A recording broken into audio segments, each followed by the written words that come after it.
We had a little bit of technical difficulties this last Saturday night. So I thought what I would do is put out the sermon in a succession of hopefully around 5 minute sections throughout the week. So I'm hoping you're going to join me each day for this. And so what we're doing is I'm trying to follow a story arc, if you will, that is found in Scripture. And I started with Genesis 11 because I believe it shows us, exposes the human nature to want to create heaven on earth. Many people call it utopia or a utopian society. And we're constantly trying to do this. And one of the ways in which we try to forge this is through philosophy.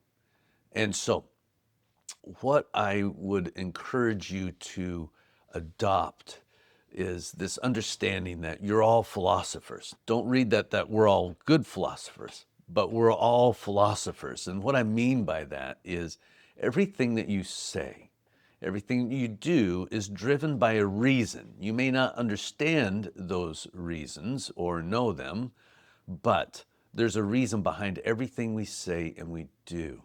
Now, what is under that reason, the framework that's under that reason, we would call philosophy. It gives us understanding of and purpose for why we are doing and saying what we do and say. Now, one of the problems with the culture that we live in is that there's really, from my understanding and my perspective, three overarching philosophies that are sometimes holding each other up and sometimes conflicting with each other, and they confuse us. And so let me go all the way back to the 1800s.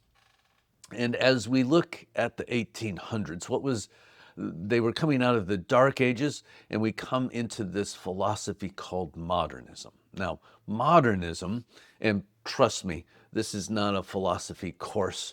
I'm sure if you're a student of philosophy, you'll find some issues with what I'm saying, but it's a gross overgeneralization.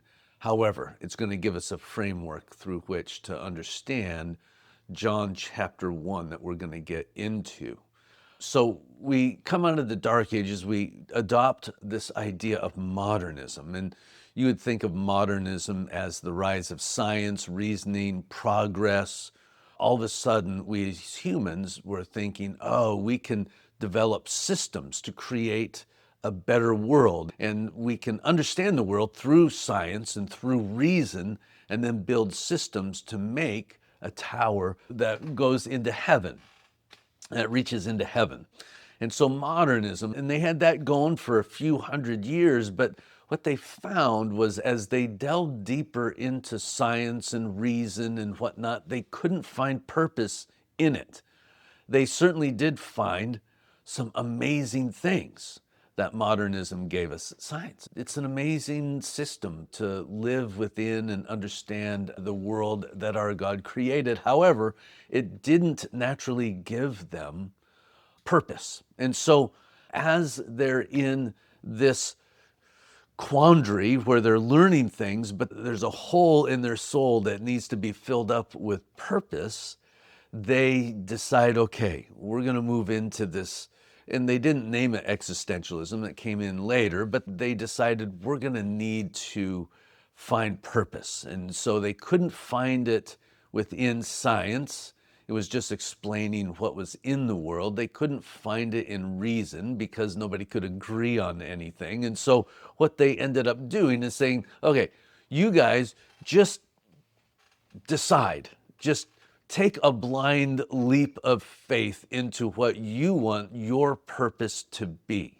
It's ironic that we Christians used to get labeled as that, taking blind leaps of faith. That's not us. That's the existentialist. Anyway, so they jumped into that, and that, went to probably about the mid 1800s, or that started in the mid 1800s, and it's still swirling around us today.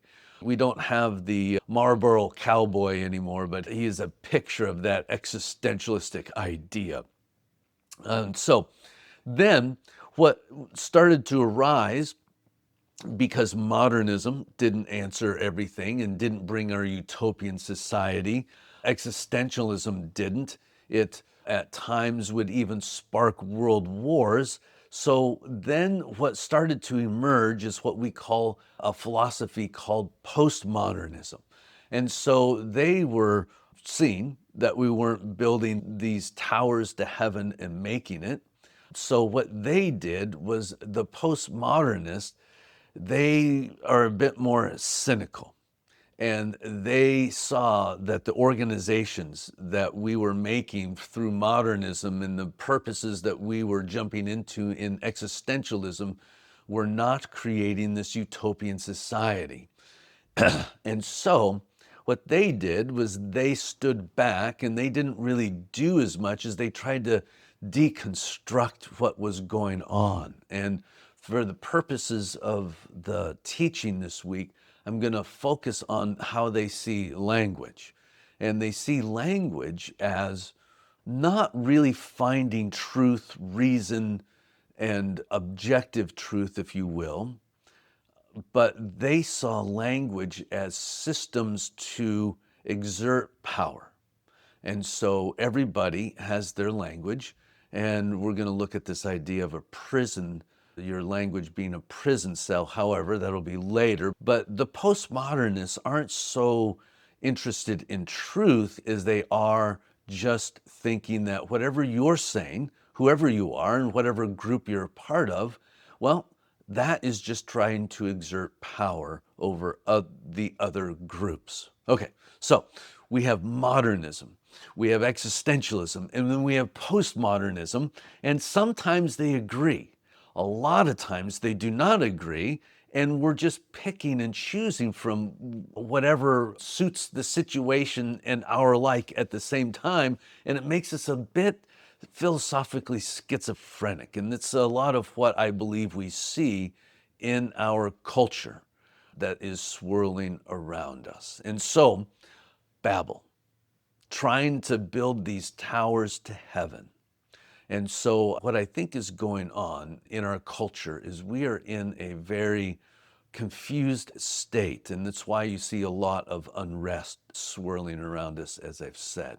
Now, into this, let me suggest that John, the gospel writer, well, he was aware of the philosophy of, and so I also believe that he is answering Genesis 11 in his first gospel as he writes it. And so let me read John chapter 1. I'm going to read verses 1 through 5 and then 9 through 14, where John says, "In the beginning was the Word.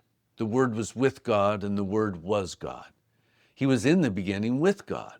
All things were made through him, and without him was not anything made that was made. In him was life, and the life was the light of men. The light shines in the darkness, and the darkness has not overcome it." Verse 9, "The true light, which gives light to everyone, was coming into the world. He was in the world, and the world was made through him, yet the world did not know him. He came to his own, and his own people did not receive him.